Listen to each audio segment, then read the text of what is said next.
Good evening. My name's Pippa Goldfinger. I'm head of design at Design West, just next door. We're a charity for design and placemaking, and our mission is to inspire the public, politicians and professionals across the built environment to design better, healthier places to live. We have lots of activities, including public talks every month. We also run Bristol Open Doors, the Shape My City education programme for young people across Bristol, and we also conduct design review for all major applications in the west of England. That's by way of an introduction to anyone who is unfamiliar with us. It's lovely to see you all in person. We started live events back in the autumn, but then were scuppered with COVID. So we're really hoping that we're going to continue from now on without further interruption. And on to this evening's event. The subject is a very serious one. When we planned this event, it was really in part because it was all that was occupying our mind, as many other people have felt over the past month. The humanitarian crisis caused by the war is, of course, of primary concern, and your ticket purchase includes a donation to the Disasters Emergency Committee. But we also wanted to take a longer view on the element of warfare that seeks to destroy buildings and structures of no significant strategic value, but which have deep cultural significance. This is not a new phenomenon in warfare. Destroying the existing culture in order to demoralize the population under attack is all too familiar. From the Allied bombings of Dresden to the Taliban's destruction of the Buddhas of Bamiyan in Afghanistan, we've seen this happen before. In some cases, significant structures have been rebuilt as an act of healing, one of the most famous being the Mostar Bridge in Bosnia. The act of preservation and restoration has been described by UNESCO as a vector of peace for the future. We really like that quote. We found ourselves to be very ignorant of Ukrainian cultural heritage. And so to help us understand better what is at stake, we've invited writer and critic Owen Hathley and British-Ukrainian writer, curator and creative consultant Miroslava Hartman to enlighten us. Miro and Owen will each give a presentation, and we'll follow that with a Q&A session. So if you could just hold on to your questions for that part of the evening. And so now to our speakers. Miroslava Hartman is a British-Ukrainian writer, curator, and creative consultant. Having graduated from the University of Oxford in 2014, she ran the Triptych Gallery in Kyiv for 6 years. And after 2 years in lockdown, 10 days of war, and 5 days on the road, she returned to Oxford again. Miroslava curates exhibitions on topics as diverse as Lenin's cult of personality, Norwegian black metal, and traces of Ukraine's Jewish heritage. She has written on soft power, Soviet heritage, and various cultural topics, and co-hosts the Worst Date Movies Ever podcast. So please join me in welcoming Miroslava Hartman.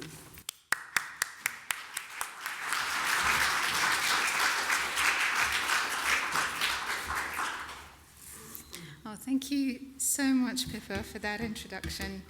The last time that Owen and I shared a platform was part of the Fallen Revolution Propaganda Iconoclasm exhibition at the University of Essex in Colchester, and that was in 2017, and that followed Ukraine's Revolution of Dignity, or Euromaidan protests. So another case of violence against cultural property, but in that case it was about 5,000 statues of Lenin, so we didn't miss them too much. We missed a few of those, didn't we? But not all of them by any shot. So it gives me such immense pleasure to share a platform with Owen again, and to talk about Ukraine, which until recently has been a very niche subject, I can assure you.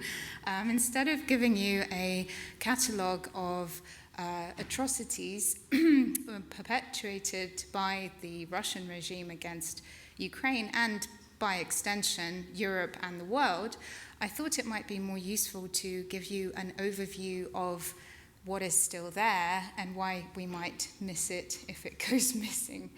This is a very famous image, and if you know anything at all about Ukraine, you will probably recognize it as the Virgin Orans of Kyiv, which is an 11th century Byzantine mosaic, which is housed in the vault of the chancel of the St. Sophia Monastery. So that's in fact our poster image.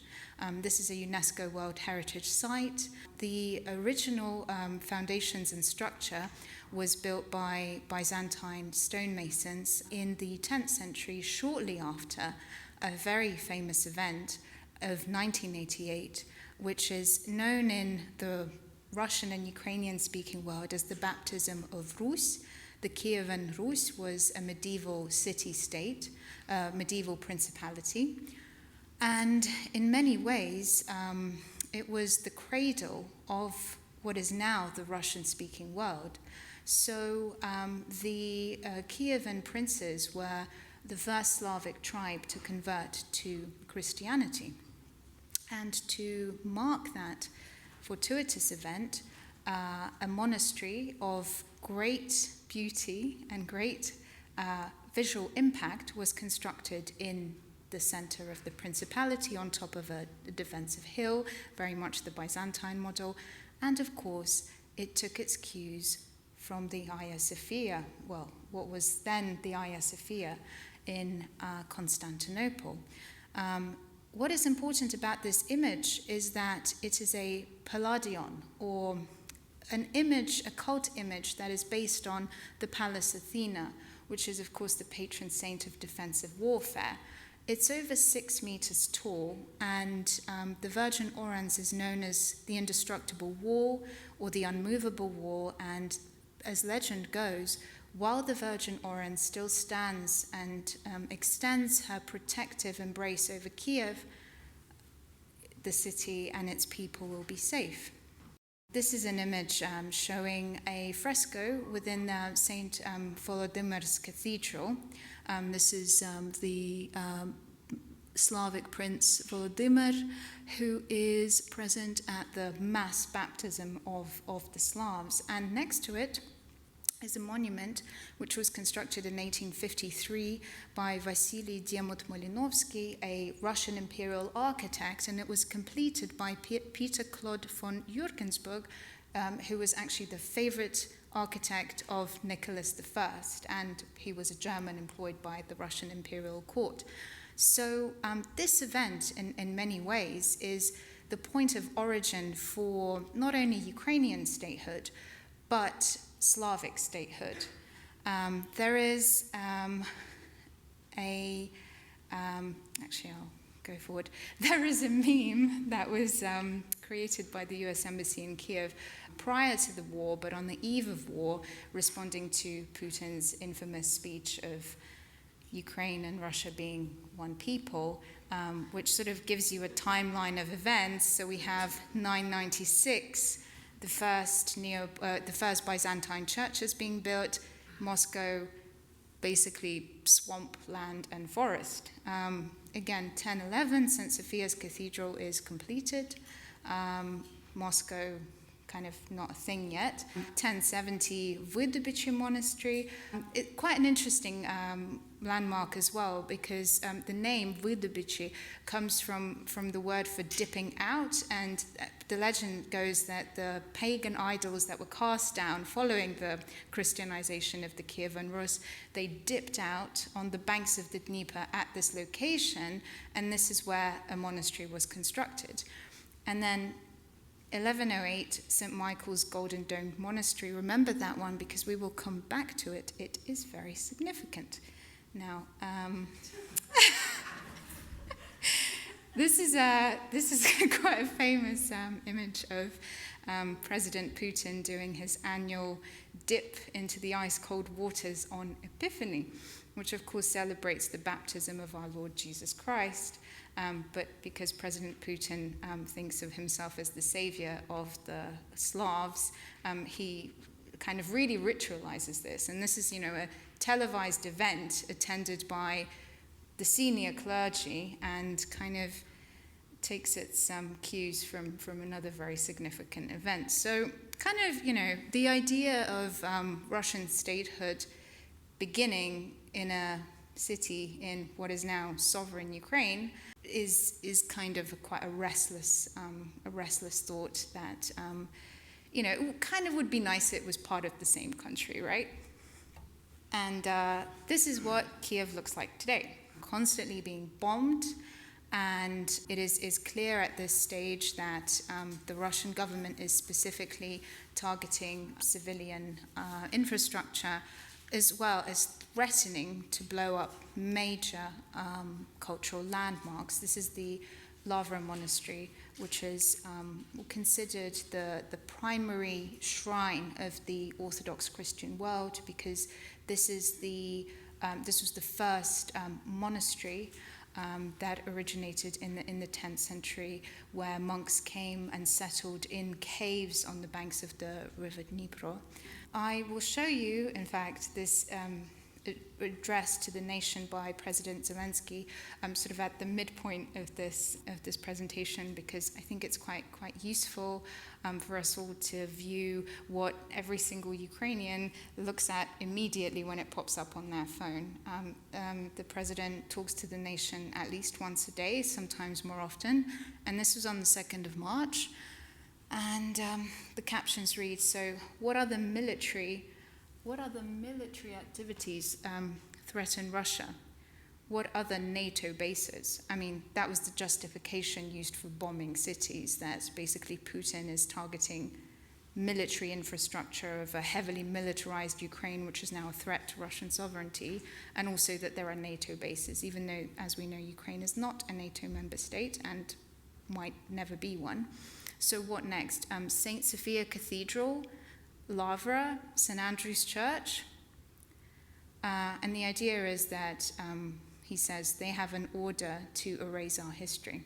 Of course, the response of both the international legal community and the Ukrainian government has been pretty unequivocal. There's not really a scope to go into, the different means and the instruments that exist to protect cultural property in conflict. But needless to say that the actions of the Russian government at this stage, they fall under the remit of the international law of armed conflict or international humanitarian law. They contravene the 1954 Hague Convention and the additional protocols to the Hague Convention, to which Russia and Ukraine are both signatories. Of course, international criminal law.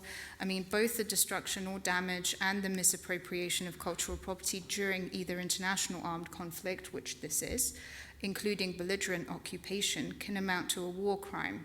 So what the Ukrainian government has encouraged is for people to gather evidence of crimes against cultural property, deliberate acts of destruction.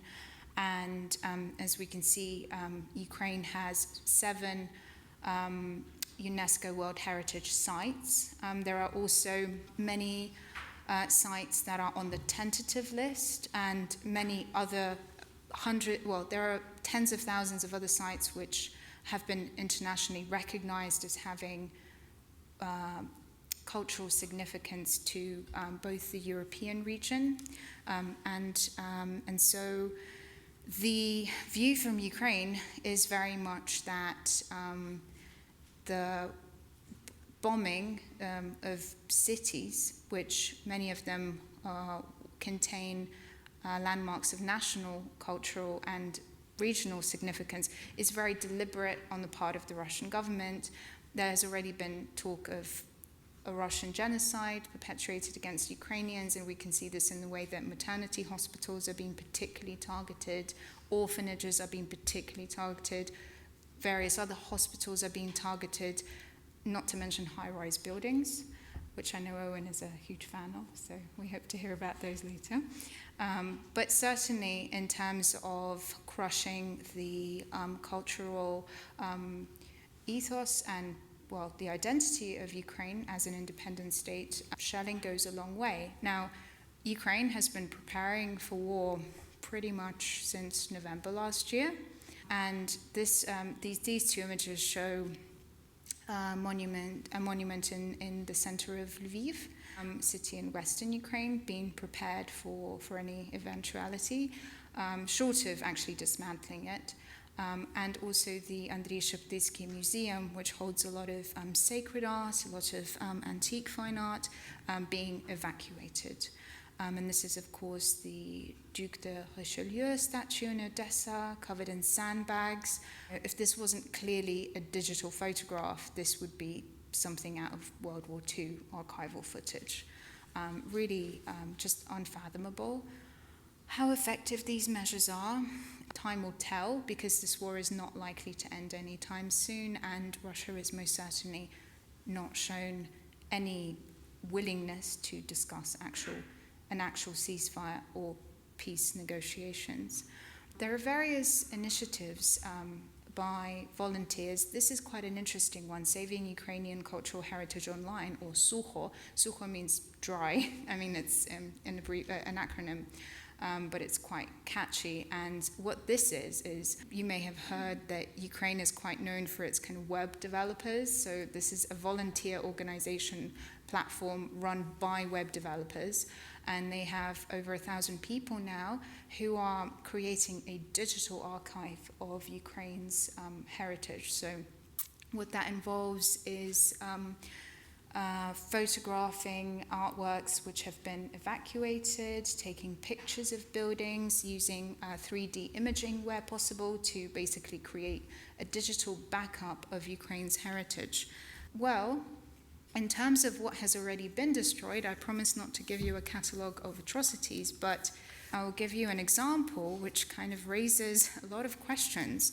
This is a screenshot of the art newspaper. So, the fact that the art newspaper is talking about this museum suggests that it is significant. And the artist in question is Arkhip Kuinzhi, who is one of the great masters of Russian realism.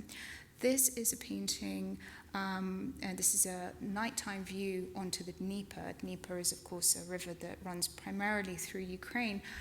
He used fluorescent paint, and you can see it at the Tretyakov Gallery. You sort of go into this dark room, and you can still see them fluoresce after all these years, so late 19th century. He was born in the Ukrainian port city of Mariupol, which has been in the news a lot if you've been following the news.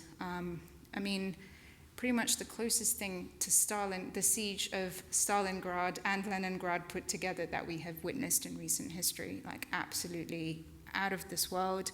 But the point is, Arkhip Kuinzhi, a Russian realist master, he was very much part of Russian heritage, archetypal Russian realist art. He was one of the founding members of the Wanderers movement.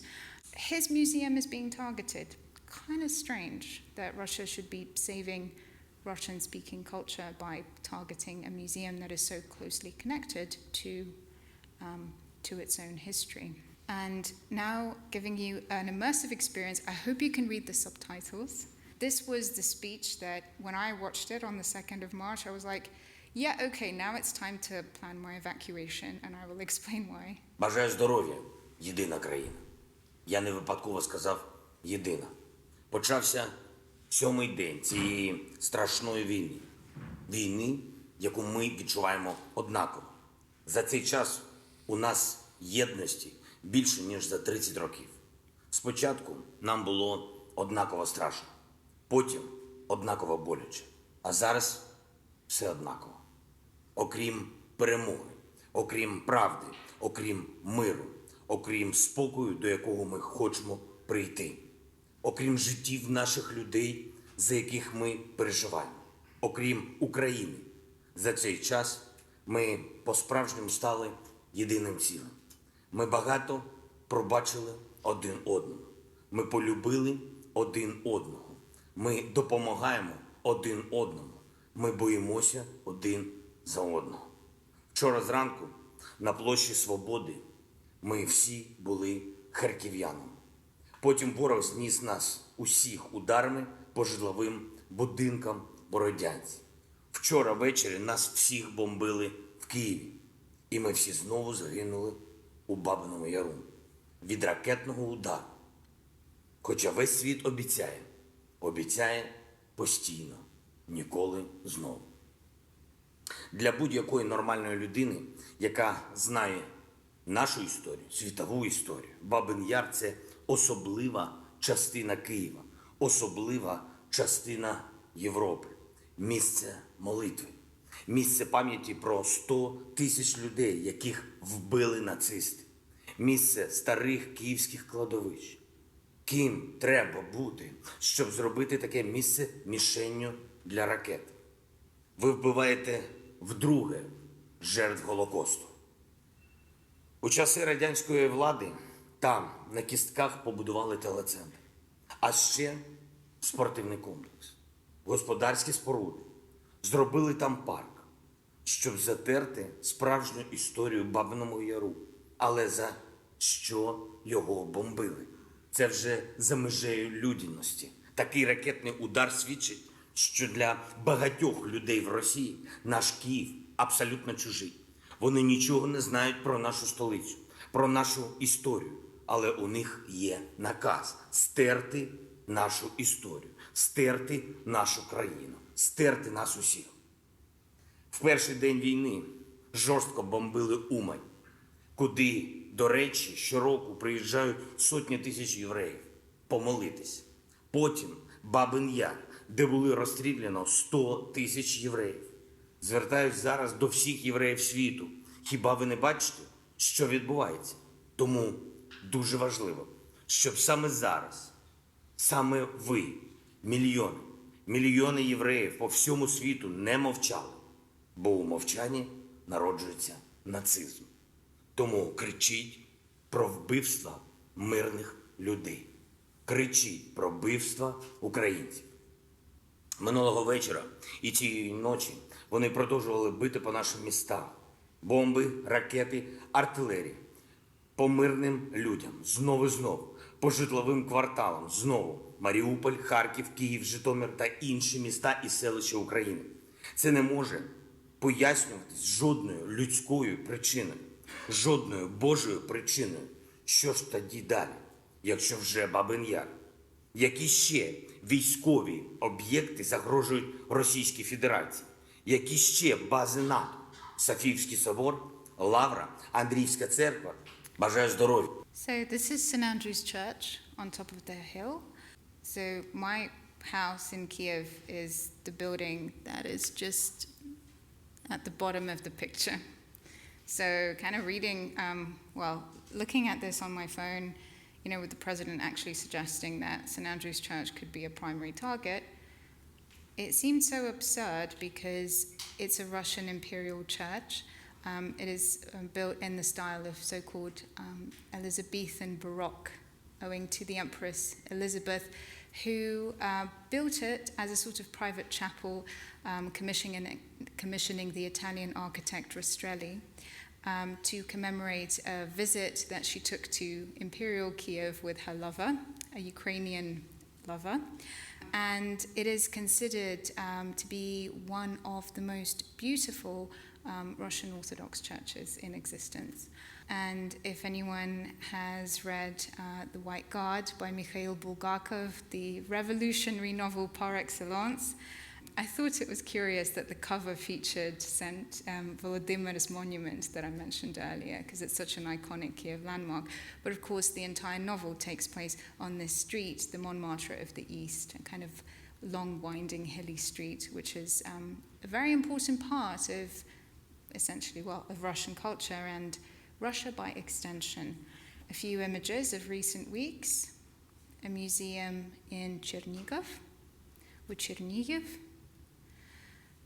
the Svatogorsk Lavra Monastery, which was first mentioned in the Chronicles in 1526, an important shrine of Orthodox Christianity and a place where thousands of people evacuated to, thinking they would be safe because, hey, they're not going to bomb a very famous monastery, are they? Well, they did. And of course, this was also recently in the art press. the primitive artist Maria Primachenko, who was noted by Picasso himself as having enormous talent and much to teach the whole world, her museum was basically burnt to the ground. Luckily, the works had been evacuated beforehand, but Ukraine didn't advertise that. So actually for a few days, people thought that her entire heritage had been lost. A few closing thoughts. The Archangel Michael is the patron saint of Kyiv, and here he is looking over the protesters during the Revolution of Dignity, or the Euromaidan, in 2013-2014, which took the lives of over 100 unarmed protesters. The monastery that I mentioned in the beginning, which was built in the 12th century in his honor, is shown here in a Cossack-era print. And of course, the monastery did not escape the fate of being blown up in 1936 by the Bolsheviks. However, in the 90s, it was rebuilt brick by brick to the original blueprints and drawings, looking even more radiant than ever, and actually, I believe, using steel-framed construction technology just to ensure that it is as sturdy as it can be. This is a lovely aerial image which shows how integrated into the urban fibre these landmarks actually are. So if you're targeting civilian high-rises or political buildings, I mean, this is right next to our Ministry of Foreign Affairs, so pretty likely target also. If you can just see a little church peeping out from around the corner of the monastery, that's a Cossack-era church which escaped detonation. And it was really around this church of St. John the Evangelist that the monastery of St. Michael, or the Golden Domed monastery, rose again. Europe remembers, Britain remembers. Any building that is destroyed can be rebuilt again from the ground up. Human lives are the loss that cannot be repaired. But we hope that while the Virgin Orans is still extending her protective embrace over Kyiv, Ukraine will stand both as a sovereign state and its most famous landmarks will remain safe. But if they don't, we will be sure to rebuild them brick by brick. Thank you.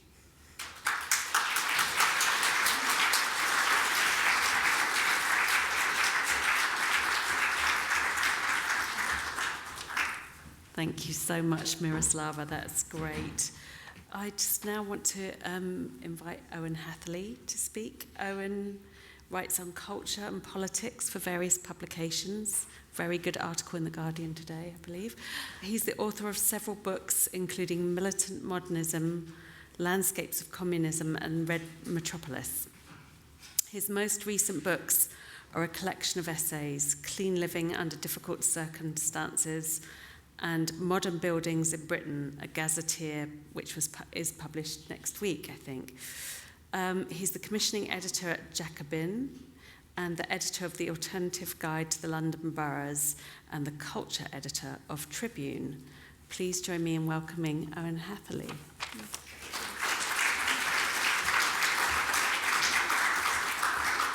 Thank you. I'm really glad that there's such a sort of sweep of history there, because I'm going to basically talk about a single square, and a square that's been quite extensively shelled in the last 5 weeks. And I suppose, in many ways, the question I kind of want to sort of start with is why the place I want to talk about is not already fairly famous. I remember probably around 10 years ago, I don't know the exact date, when Poland and Ukraine co-hosted the European Championship. So one of the games being played at the main sort of football stadium in Kyiv, the second largest city in Ukraine, and people kind of going, wow, you know, this is your life now, Kyiv. You get to have an international football game. It's like, listen, you fuckers. This is one of the most important cities in the history of architecture, and you ought to know what it is. And I find that that very much people don't. So I wanted to kind of narrow down into one very, very small, small is not quite the word, because this was when built the largest square in the world, but want to kind of narrow down into this particular example to talk about some of what's happening and some of how it kind of got to this point, and some of the kind of aspects of Ukraine's history which I think a lot of people, certainly including the Russian government, very much like not to talk about. It's a city I know fairly well. I have various friends there who are no longer there for obvious reasons, who managed to get out. A city I was actually planning at one point to write an entire book or postdoc, I couldn't decide which it was going to be, about, and then basically shelved that a few years ago when it turned out that I was terrible at learning languages. So I didn't do that. But I suppose this should be a kind of give you some idea of what would have been in it. So those of you that have been paying kind of lots of attention to the news, which won't be everyone because it's a sort of niche detail, will remember that in the week before the start of the Russian attack on Ukraine, Vladimir Putin gave this sort of elaborate speech and published an article as well on his view of the history of Ukraine. And it was somewhat eccentric, but there were certain kind of things in it where it was kind of like he was sort of onto something more than he probably knew. And one of the things that he said is that what we want to do, and what's clear he meant is what we want to do when we attack it, is truly decommunize Ukraine.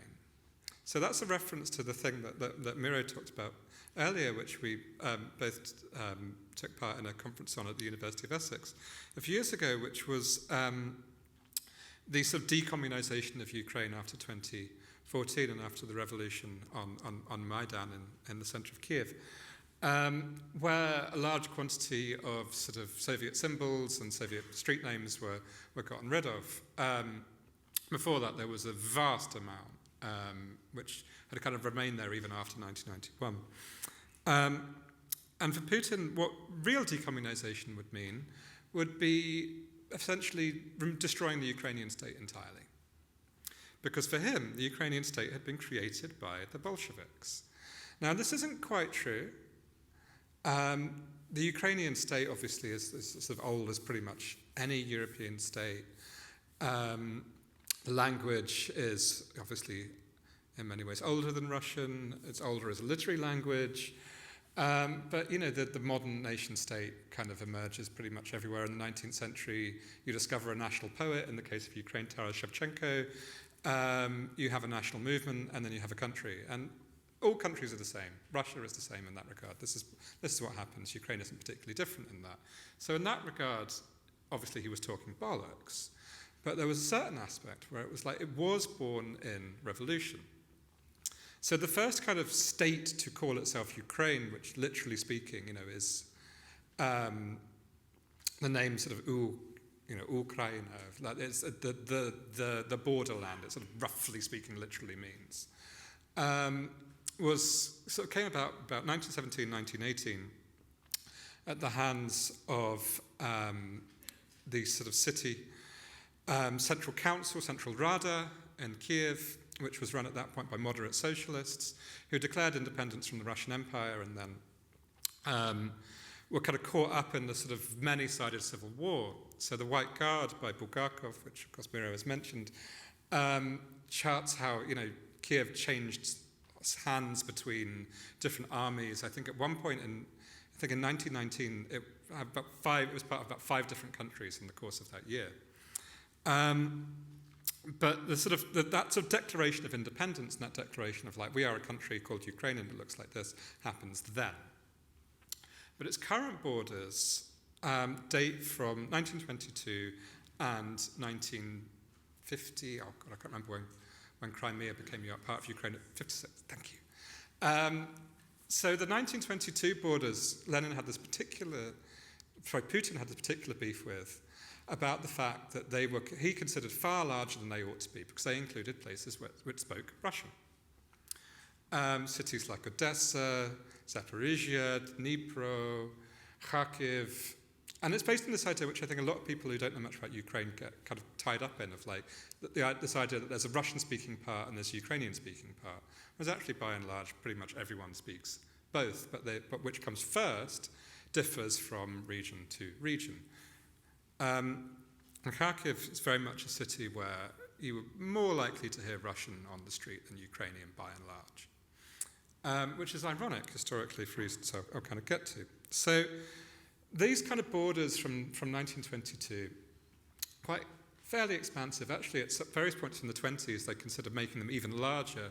Lots of what's now kind of Rostov Oblast in Russia was going to be part of Ukraine at one point, which would have been interesting. But basically, on the principle that, like, where do people in the villages speak Ukrainian? That becomes part of Ukraine. Pretty much that simple. Whereas in the cities, a lot of people spoke Russian for various reasons, which I won't go into because I've only got 20 minutes. So after the end of the Civil War, the Bolsheviks kind of come out on top and make various concessions to Ukraine. There's a kind of belief that, that it had sort of proven in some way that it was a state, which is something that at first the Bolsheviks weren't particularly convinced about. And so therefore it was given very significant autonomy, pretty much from about the early 20s until the early 30s. It had very, very large-scale autonomy in what we now probably call devolution. And during that period, there was a cultural movement which I think is usually called Ukrainization, which meant that most of there was a kind of effort to turn government, the press, the media, the trade unions, the kind of universities to change them over from using Russian, which they had done before in the Russian Empire, into using Ukrainian. At that point, a lot of people that had been associated with the Central Rada, such as its president, Mikhail Khrushchevsky, actually moved back to Ukraine to take part in this project. A lot of the people who moved back in order to take part in this project were killed in the 1930s. But at first, they had sort of genuinely believed that this was a thing that was happening. And it's a story that's often told via art, via kind of constructivist design, film, literature, poetry, but it very much has a story in architecture as well. And it centers on this square. So this is Plushtraps Svobody, Freedom Square, in the center of Kharkiv, which was designed initially to be the center of what was then the capital of Ukraine. For various reasons, the Kharkiv was settled on as the capital rather than Kyiv, although Kyiv is obviously historically the capital. It was considered more politically reliable, i.e. the Bolsheviks were much bigger there than they were in Kyiv. But sort of from that point on, it was the term that they often use for the kind of Piedmont principle, which those of you that know your Italian history will understand, that you kind of start. You kind of create somewhere as a sort of showcase to the rest of a kind of area, in this case Eastern Europe, what things will look like if you join our state. So it was this real kind of, it had huge amounts of kind of money and infrastructure kind of thrown into it, and was, when this square was laid out in 1926, had at the far end, Dezhprom, the kind of major kind of building of it with those interlinked towers, this was the tallest building, not counting spires, but the tallest kind of inhabited building in Europe. A square was the largest square in Europe. And people came from all over there. If you read accounts of people going to the Soviet Union in the 20s, whether they're by kind of novelists or filmmakers or intellectuals or whoever it is going there, they always go here and always are kind of like, oh my God, what the hell is this? It was a real sort of point on those itineraries, and there was nothing like this anywhere else in the world. There was nothing this modern pretty much anywhere else in the world.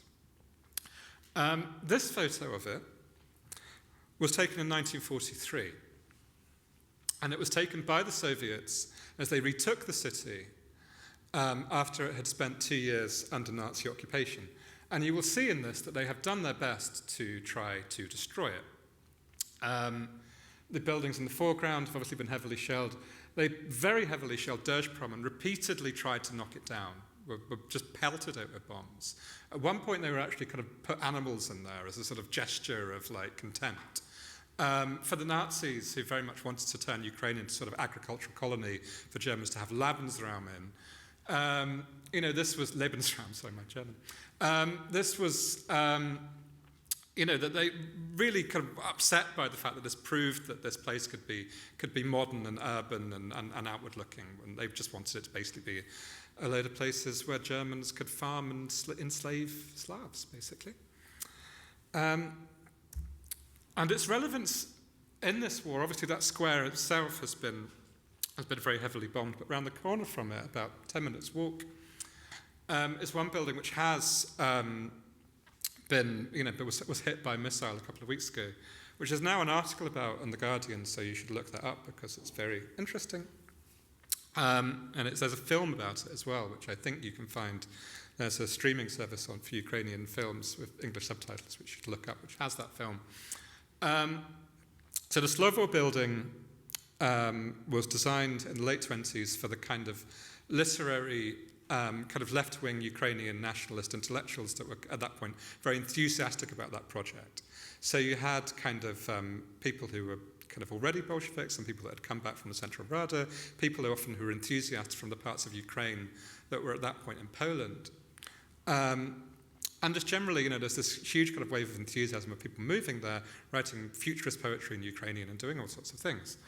And the kind of writers' union of those kind of people, which at that point was independent, commissioned the building to basically house all the writers, which the city council basically said okay to, because then they could keep an eye on them all in one place. So the Slovo building is in the center of a Cyrillic S, which looks like in Latin C. This is one facade of it. And that generation of writers, of poets, novelists, prose and non-fiction writers, is usually known in Ukrainian as the Executed Renaissance, after an anthology from the 50s put out by a Polish journal. So-called, obviously, both parts of that should be stressed. The idea that it was a Renaissance, that in the 20s, this incredible kind of proliferation of Ukrainian culture happened under the aegis of an attempt to kind of build socialism, but also the fact that most of them were killed. Most of them were killed in the early 30s. There's a phrase I've heard people use in Ukraine of 1937 started in 1931, which, for those that know Soviet history, 1937 is the year of the Great Purge, and it happened several years earlier in Ukraine, that kind of generation of sort of left-wing Ukrainian intellectuals was pretty much wiped out in the early 30s. And obviously very soon after that, a famine was unleashed in the Ukrainian countryside, killing several million people. So there's, obviously the history of the building is incredibly charged because of that. And a few years ago, a plaque was built at the entrance listing the various writers that had lived there and those of them that had been killed. And this is what it looks like, or what the main entrance looks like at the moment. But I'm not going to linger on that. I think partly one reason I'm not going to linger on it is that it's in a way a bit of a side issue. The buildings that are getting kind of, are the most under attack right now, including in Kharkiv, are the 1970s and 1980s high-rise residential suburbs where most people live. And they're not buildings which, for the most part, people are going to write architectural dissertations on, although there's a few good ones. They're just the buildings where people live, and they are being flattened in very obvious attacks on civilians. So I want to get back to the kind of main part of this story that I'm sort of wanting to tell about this square and its sort of role in history and in war and in architectural history. So this is what it looked like. This is a picture that I took in 2011. They'd started restoring the front, as you can see, but the money clearly kind of ran out after that, and so you can sort of see that the walkways a bit further back actually hadn't been painted. So the next part of the story really is what happens to it after the early 30s, what happens to it after that Renaissance is executed, so to speak. And the kind of architecture that came with that Renaissance was very much sort of demonized from the early 30s onwards. Stalin's idea of architecture can roughly be seen in the so-called Palace of the Soviets, which he tried to get built in the 30s, which was eventually melted down, got to about 10 stories, then was melted down to scrap and turned into an open-air swimming pool. That and also the so-called Seven Sisters, the high-rise towers in Moscow. So he liked kitsch, basically. Had very Prince Charles taste in architecture, did Stalin. He liked spires, he liked lots of ornament, he liked kind of, pediments on everything. So the fact that the center of the capital of Ukraine, of Soviet Ukraine, had these incredibly modern buildings in was a problem. And actually around the time that they'd successfully kind of wiped out the Ukrainian left-wing intelligentsia and then wiped out a large part of the peasantry, they actually then moved the capital back to Kyiv. So at that point, lots of the investment and lots of the kind of bureaucratic infrastructure that went in Kharkiv went back to Kyiv, and that's actually when they built the very large government building behind where the Golden Domed Monastery is now, when they destroyed the Golden Domed Monastery to build a particularly oppressive kind of neoclassical block behind it. So a lot of the kind of people that were involved in this, very much realized what was happening. The kind of cultural leader who was most associated with the Ukrainization of the 20s was a guy called Mykola Skripnik, who killed himself in 1933 in his office in Dezhprom. And that's generally the kind of cut-off point of that historical moment. The rest of the square was sort of built in a kind of rather more minimalist, kind of more Bauhaus-like modernist style. This is the second part of the square after Dezhprom, the so-called House of Projects, which was built in the early 30s, so just at the kind of cusp of this moment. Of these kind of full-height glass staircases. Again, incredibly dramatic stuff. There was very, very little on this scale in this style when they built this. And whereas the Nazis were not entirely successful in destroying Dezhprom, which was more or less, give or take, restored after the war to something resembling what it had looked like when it was built in 1926-28, the same didn't happen to the rest of the square. So the House of Projects, when it was restored after World War II, came out looking like this. So it was sort of restored to kind of be in keeping with this sort of new Stalinist style of architecture. And that's, I think, why it's sort of relevant to this kind of, this particular argument, is that after 1945, the history of the square was essentially rewritten. My friend Yevgenia Gubkina, who's an architectural historian who grew up in Kharkiv, based in Kharkiv, obviously isn't there now, was once infuriated by the fact that there's been various attempts to kind of get this square kind of listed as a sort of UNESCO World Heritage Site, and it's on their tentative list at the moment. Has been for a long time. And noticed at one point them referring to it as a sort of Stalinist neoclassical space. She was like, no, it bloody isn't. You've completely got it wrong. What's actually happened here is that a load of modernist buildings got covered with neoclassical tat by Stalin to kind of put it in line with this kind of new sort of reactionary aesthetic after the 30s. And this happened throughout the square after 1945, that it was all supposed to look more glorious, more imperial, more bombastic. One could unkindly say more Russian, but certainly more Muscovite. So they did the same thing with the hotel that was built as part of the square, the Hotel Kharkiv, which still exists. I've stayed in it. It's very nice. Well, it's all right. Next to it is the City Council building, which we'll get to presently because you will have seen it on the news, but you won't have seen it looking like this.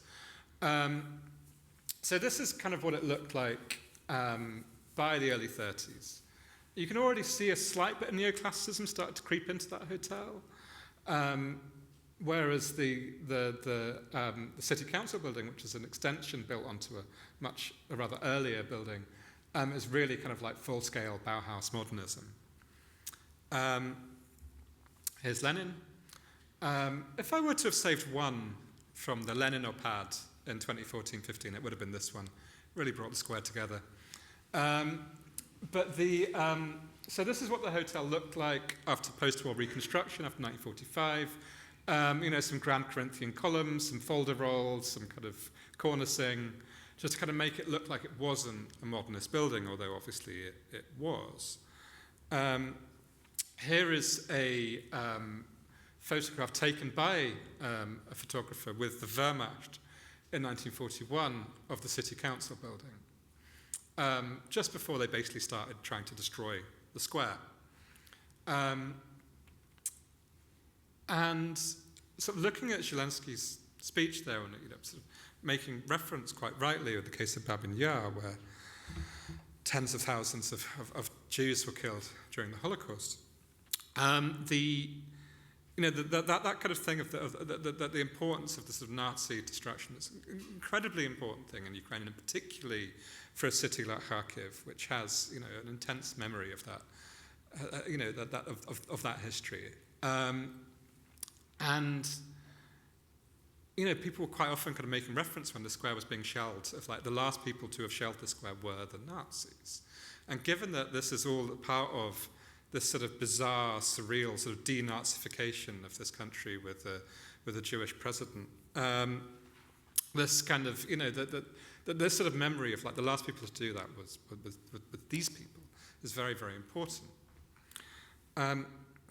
So I want to end on what the City Council building currently looks like. So it was shelled in a very, very obviously targeted attack about 3 weeks ago. Shelled is actually the word. A cruise missile was fired directly at it, obviously killing several people, burying people in the rubble. But this is what the building basically looked like after, so same building here. This is what the building basically looked like after the last post-war reconstruction. So after 1945, it was sort of demodernized. And sort of, any traces of that sort of 1920s moment of kind of cultural freedom and kind of outward-looking left-wing culture was kind of suppressed and instead kind of encased in these very heavy, pompous columns and flags and so on. Obviously, where the Ukrainian trident was, there was a hammer and sickle originally. It's a very, very typical example of Stalinist architecture, of which there are absolutely hundreds of buildings in this, which look much like this, between Vilnius and Vladivostok. And although it's very, I think, quite low down on the questions people will be asking themselves now, there will come a point when this is over, and hopefully when the Russian army is defeated, or whatever the fuck happens to it. The question will be asked of what happens to these places now. Do you reconstruct something like this to be in line with basically what Stalin wanted it to look like in the early 1950s? Or do you reconstruct on a new plan? Do you keep it as a ruin? Obviously that's a question which is a major one that we know very well, obviously for Coventry Cathedral, also through Castle Park in Bristol, those kind of places, leaving the spaces and leaving the holes as a war memorial.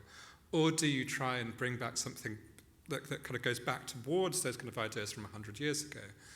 And it would be nice to think of people, having the ability to think about something like that, rather than thinking, as they currently are, only about survival. So I'll stop there. Thank you.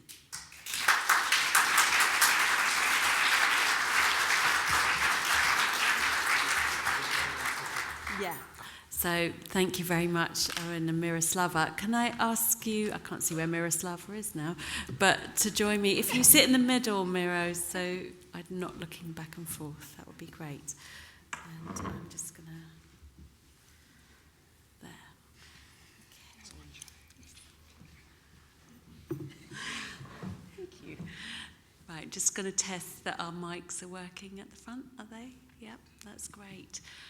Yeah. Thank you both very much.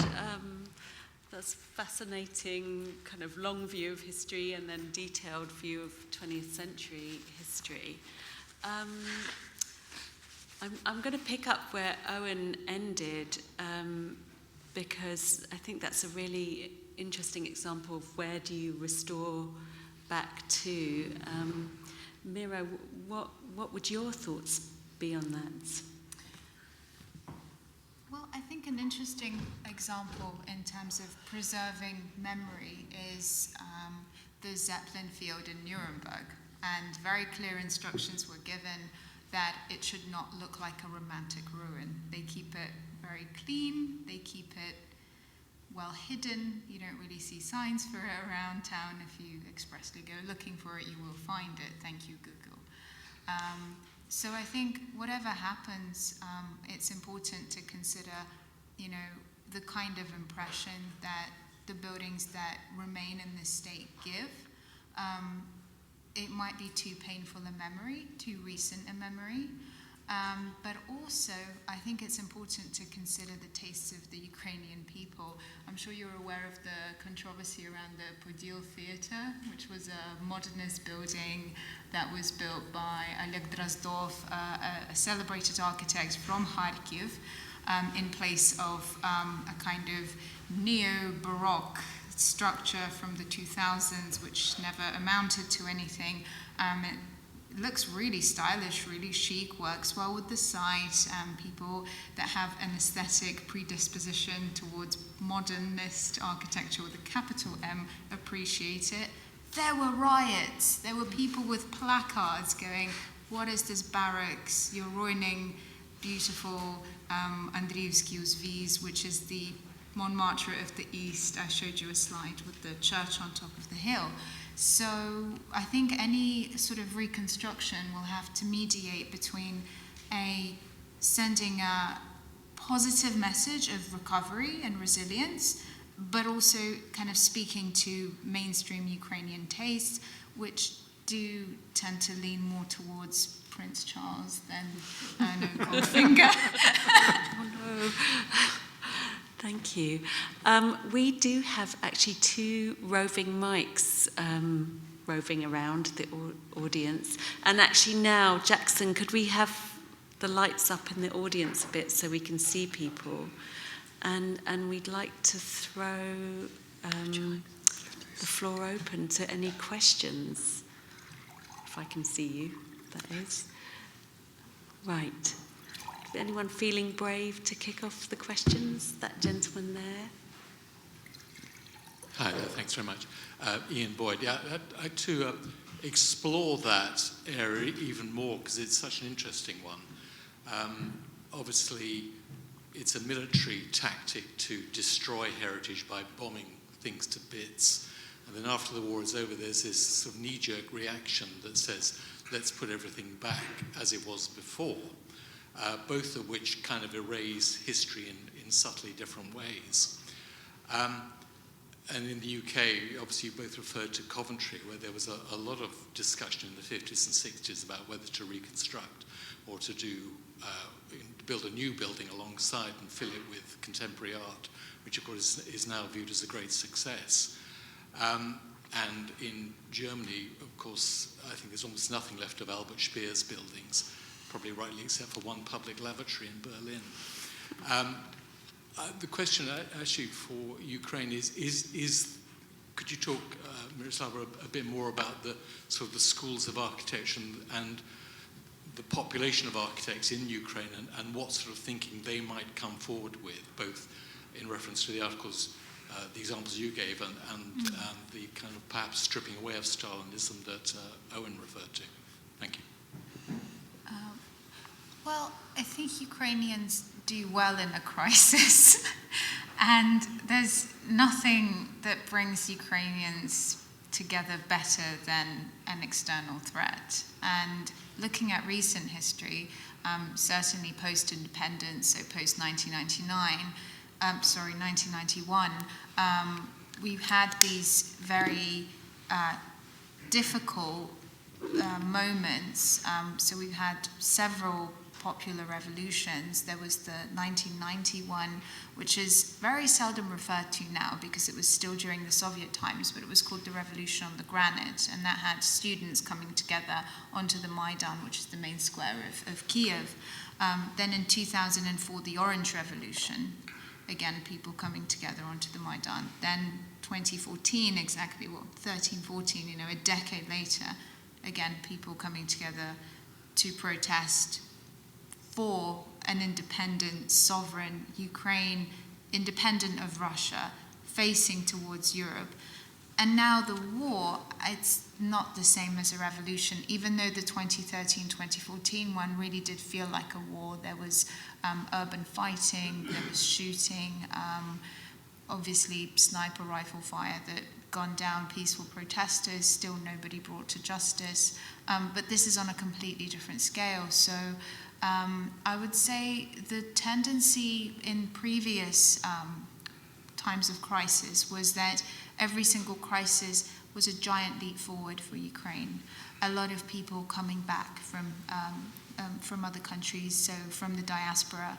I mean, for instance, I graduated from Oxford in 2014, as Pippa mentioned, and immediately I decided to go back to Kyiv, which is where I was born, but I left in 1995 when I was very little, went to the UK with my dad, grew up here. And you know, there was this kind of you know, centrifugal quality. You know, all the Ukrainians from around the world banding together, coming back, and certainly a great change in taste. I think it was really after the Euromaidan that a real taste for kind of modern stuff came about. Before that, it was still, I guess, a lot more sort of Soviet chic than modernist. Whether, you know, the war, I mean, exactly how the war will change Ukrainian tastes and exactly how the reconstruction project will look, I'm not ready to predict at this stage, because it could be that the experiences of recent weeks and probably sadly following months to come, they might bring back a desire to just, you know, go back to as pretty a Cossack fairyland as possible. And in fact, you know, reconstruction would go even further than Soviet Empire. It would go as far back as essentially Imperial Russian with Cossack flourishes.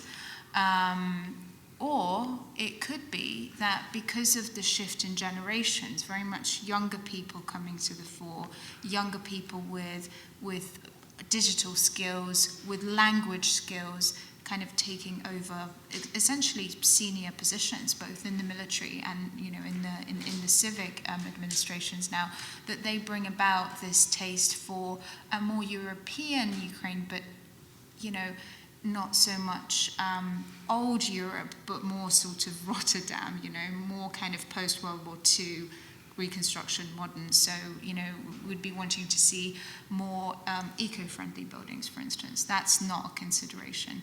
I think efficiency and sustainability is a huge consideration also, because it's going to cost a lot of money to rebuild, you know, even the very, very basic civilian infrastructure that has been destroyed, and efficiency will be the order of the day simply because of monetary considerations. The Ukrainian government keeps emphasizing that Russia will pay, that there will be restitution, that they will, you know, that they will go through the international criminal courts, and already there's a very thick portfolio at The Hague that it has already been, the case has been opened. But it's very hard to predict. We will see. I think actually likely it will be a compromise. What do you think, Owen? Yeah, I mean, for me, worst case scenario would be, I don't recommend this lightly, but Google images recent architecture of Grozny, and you'll get some idea of what essentially, and somewhere like Kharkiv is right on the border. If some sort of puppet state is set up, which I think is very much what they would like to do in the eastern part and the southern part of Ukraine, it would probably look much like that.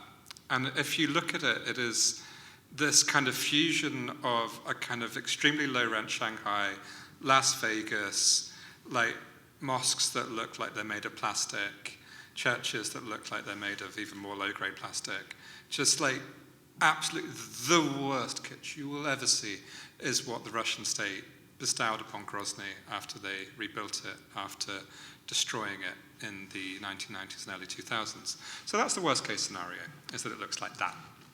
And I think that's very much what would happen if they win. And probably, in some ways, the kind of architectural trends would be, there'd probably also be quite a lot of Cossack Baroque, and they'd probably do some Cossack Baroque made of Trespa and what have you. But I suppose my sort of optimistic scenario, so, it was after 2014, I think partly because of the fact that things got very militarized very quickly when Russia took Crimea, there wasn't as much change as I think some of us thought there would be. But one of the ways you could see some change happening was actually in architecture. So there were a lot of small-scale projects, very, very small-scale projects. Actually some religious buildings in Lviv, some temporary theatres, of all things, one in Kyiv, in Podil, done by the Visual Culture Research Centre, actually done by my friend Sasha.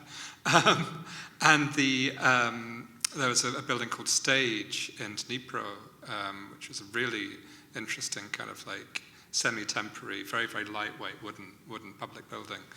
And there was the setting up of a new school of architecture in Kharkiv, which invited a lot of people over from the UK actually, and was trying to bring sort of much more sort of trying to kind of get rid of, I think, of a certain heaviness that you feel a lot in contemporary, in sort of Ukrainian architecture after independence, and actually a lot in Russian architecture after 1991.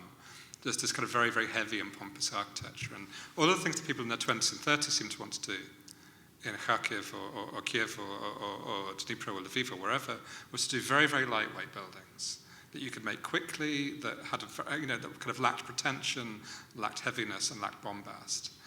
And I have no idea if that's what, if they'd be the sort of people that would be given commissions if this ends in one of the less bad ways it can end. But I'd like to think so. Thank you. Can we take another question from the floor? Is anyone feeling brave? Come on. Don't be shy. This gentleman here, a microphone's making its way to you. I predict that efficiency will be the universal asset. What he means is that it would destroy any other consideration. Absolutely destroy any other consideration. So efficiency, the architectural, the accountant's dream will come to dominate. It's got to be deeper. It's deeper than, I like a bit of that, I like a bit of that. It's got to get the narrative right. The narrative of what is being rebuilt or what is being built. And not apple pie, lowest common denominator, what is the easiest thing to coordinate around. It's got to be deeper than that. And really, set the example in the same way as Ukraine has set the example for democracies in the world, so that they could do that with the reconstruction as well. And not just defer the rollover of the expense. Yeah, there's a lot of expense, a lot of profiteering will go on, not with the architecture. Thank you for your more comment than a question. I don't know how well you know Ukraine, but I think you should rest assured that the last thing that's going to happen there is efficiency. For a woman who is about to give birth, if the choice is between doing it in a basement that serves as a bomb shelter and doing it in a cheap rectilinear building,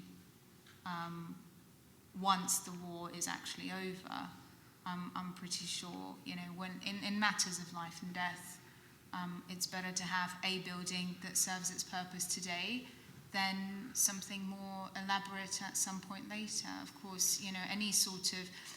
This is actually really important, what you're saying, because we kind of thought a lot about it when Leninfall was happening, when activists were dismantling statues of Lenin before it became such a thing that basically the Ukrainian government adopted it as policy. They decided to sanction it and to then do it officially because it was just happening all over the place. And a lot of the debate around it was, well, we don't like the Lenins, we don't miss them, but shouldn't the transformation of the public space be the result of some kind of democratic, debate? And people were just not that interested, they were just not that attuned to it. And I think that also came from the fact that I think one of the things that could have happened after 2014 I think if it hadn't gone the way it had, if it hadn't led straight to Russia annexing Crimea and fomenting a war in Donbass, I think people would have had that opportunity to kind of go, okay, we've overthrown this extremely dodgy mafia government.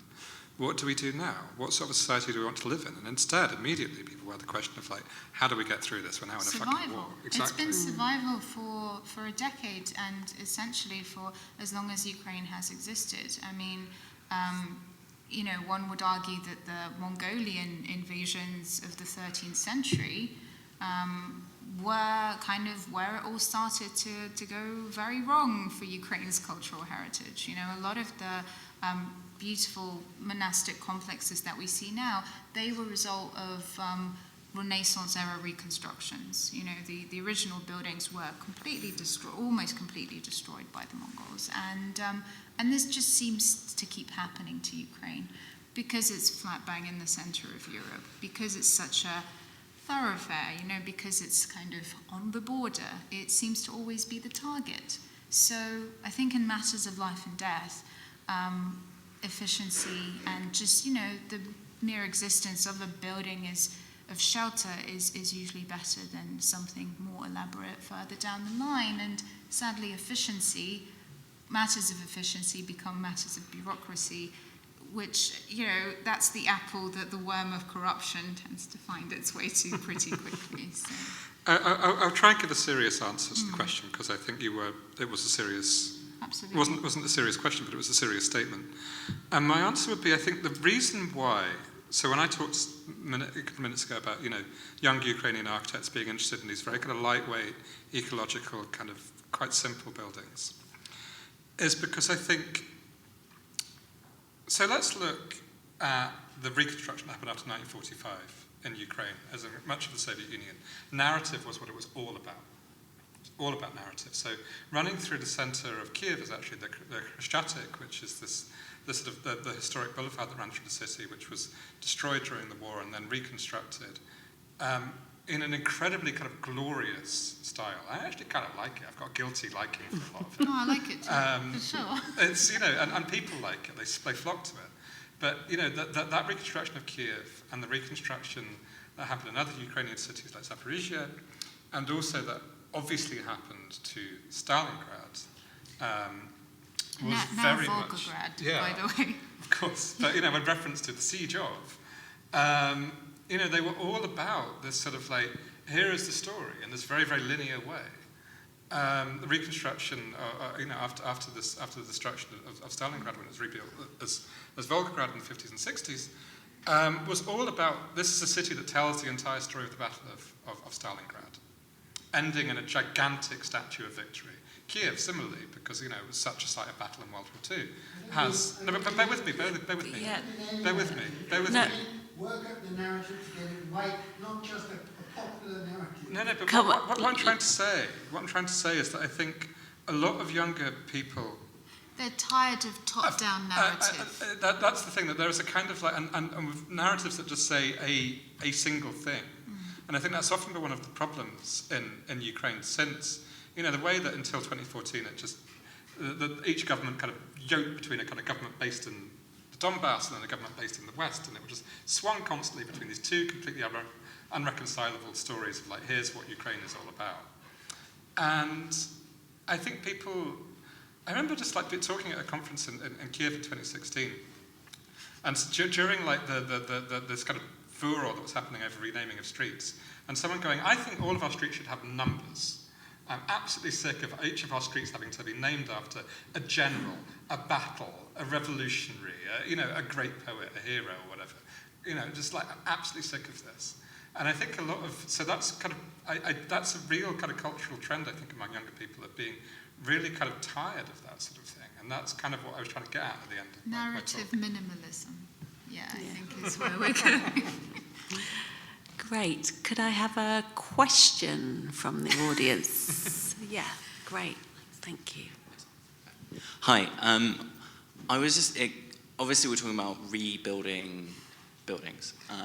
But in what do we call them? Because, Kharkiv is also Kharkov in Russian. And actually, I was quite surprised to hear that, Donbass itself is an acronym. It's the Donetsk coal basin, and it's been kind of Sovietized, as we were talking about numbered streets and numbered schools, regions are coal basins, etc. So, assuming that we can say, hopefully in the next few months, Russians will be expelled. How do we go? Sooner, because yes, people are dying every hopefully day. weeks or days. But what do we call the buildings when we rebuild them? Should we expect the Ukrainians to? Because obviously, a lot of these buildings, a lot of these cities, always have two names. They have the Ukrainian name and the Russian name. Are we going to see kind of like a de-Russification as a kind of a totally understandable kind of reaction when we start rebuilding, especially in Kyiv, will we never hear the term Kharkov again? That's my kind of gist. So what this war has shown is that Putin's assertion that Russian speakers were inherently pro-Russian and were going to greet the tanks rolling in from Russia with garlands of flowers, that was a very retrograde and very wrong assumption. If anything, this war has banded together Ukrainians who primarily speak different languages. And, Russian and Ukrainian, or Ukrainian and Russian, are the two languages primarily spoken, but there are many other languages. Crimean Tatar, Hungarian, Moldovan, Polish, Ruthenian. That there are, I think, 10 languages that have subsidiary status as enshrined in the current legal framework. So don't quote me on that. There are a few, and I'm always discovering new ones. So the point is, if you're a Russian speaker and you're Ukrainian, you are no longer by default pro-Russia. People have banded together, and in fact, what this war is creating is a possibility for, in a way, a more inclusive, a more cosmopolitan Ukraine, where Ukrainian remains the official language, the state language, essentially the national language, but where the language that you choose to speak in private doesn't define your political agenda. I would say back in 2013-14, that divide was much wider. But one would argue even that it began in 2004 with the Orange Revolution, when a rigged election result was disputed, and it was the kind of the Eastern clan that tried to take over, very much Russian speaking and pro-Russia. People took to the streets, said no, and Ukrainian once again became the people's language, because in Kyiv, very much Russian is very much spoken, but now much less so. The irony, I think, is that with the war, people are speaking Ukrainian more. Russian speakers are choosing to speak Ukrainian. Even a lot of families are like, okay, it's time, let's switch to Ukrainian, So language is no longer an argument against national sovereignty. Whatever language a Ukrainian may choose to speak in their private life, they know that Ukrainian is the official language, and they understand it, and they're able to communicate with that. This was not the case in previous decades, when the knowledge of Ukrainian was just not, especially in, I would say across the board, it was just not, people were not used to it. They were not responding to it as the official language, because that had been Russian for so many years. But times are changing, and Ukraine is a country where when things happen, they happen fast. So, I have hope that Kharkiv will exist and will be Kharkiv on the lips of Ukrainian speakers, and also that in other languages the cities will be referred to by their Ukrainian denomination. I think that's only right, with Ukrainian being the state language, but there's no reason why it shouldn't be Kharkiv when you're speaking Russian, I think there's the language thing is really. I was talking to a friend who's now in Ivano-Frankivsk, who's a journalist and filmmaker from Kyiv. And he was talking very much about this being the product of a filter bubble, that Putin's kind of surrounded himself with people that would tell them, yes, they'll meet you with flowers, the Russian speakers, but also that, this idea that the Russian speakers in some way truly are oppressed if you make Ukrainian a national language. And of course, you don't have to spend long in Ukraine to, hear Russian on the metro, Russian is in the newspaper, Russian's on the telly. The president's first language is Russian. He speaks Russian all the time. His TV series that got him elected as president is in Russian. It's in both, actually. Well, it splits between. It splits between, yeah. Which is also a very common thing. Yeah, absolutely. So, in a way, it's kind of like people kind of like going, oh, well, in Dublin, they mostly speak English, so they must want us to take it back. The Germans must want to take Zurich because the German speakers of Zurich are being oppressed by the French and the Ladino speakers. It's funny, it makes you chuckle, but that is literally what's happening, and it's completely serious. Like, the man on the street or the woman in the street in Russia genuinely will say, yes, obviously, we support that. And I think that the one of the, and again, as Mira's pointed out, much more than 2014, this is a hugely unifying experience for people. And I think a lot of people, in somewhere like Kharkiv or Odessa, where they were, I think pro-Russian is a stretch, but where they've been very skeptical about, lots of the more westernizing Ukrainian governments, this experience is just a huge one of kind of like, Jesus Christ, like, but if that's the choice. Yeah, when it's West or die, you're like, fine. And I think, and whether or not that will lead to a sort of de-Russification of language, I don't really know. And the friend I mentioned talking about filter bubbles wrote a really interesting piece about 10 years ago about the fact that the Russification of Ukraine actually sort of intensified in some ways in the 90s and 2000s, particularly the 2000s, because it was the language of the internet for them. It was the language of social media, the language of a lot of TV and music and so forth. That all of the kind of like world culture that they'd come across, so to speak, the films that had been subtitled or dubbed or whatever, would have come in via Russian. And I think that's, that it wasn't, so it's not necessarily a political thing in that way. It was a thing where it was just like, there's this huge country next door. If you're going to get, the Lord of the Rings, it's more like to be subtitled into Russian than it is like to be subtitled into Ukrainian. And I think that, again, a lot of people in places like Odessa or Kharkiv, I think there'd probably be a rise of people de-emphasizing Ukrainian. But in a way, I'm probably going out on a bit of a limb here, so tell me off if I'm... one of the things about Ukraine that I've always found very admirable about it as a country is that it's the one country where Russian is a major language, maybe give or take Estonia or Latvia, but that's controversial, where there is a free press, where there's freedom of movement, freedom of assembly happening in Russian. Other countries where Russian is dominant, like Belarus, Russia itself, obviously, Kazakhstan, are incredibly authoritarian states. And there was this one in the region where you could publish what you liked in Russian. And I think that would be a shame to lose. And I think it's actually one of the reasons for the Russian government's extreme hostility to Ukraine over the last 10 years, is that it created this little island in which you could actually, present, in a way, a sort of alternative Russia.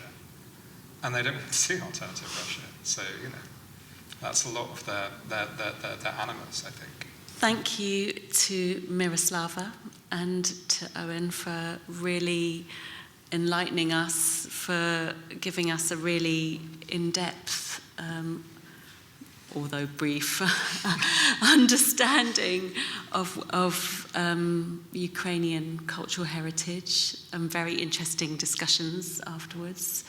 Thank you for being a great audience and for actually coming out and being live. It's great to see people out of their Zoom boxes. I just have to let you know that our next talk is on a slightly less heavy but very controversial topic of transport disruptors, looking at e-scooters and e-bikes in the city. It's on Thursday, the 28th of April. It's here. Tickets are now live. And immediately after this, we will be going next door to the Architect Bar, so please feel free to join us. But for now, please join me in thanking Miroslava Hartman and Owen Hatherley. Thank you.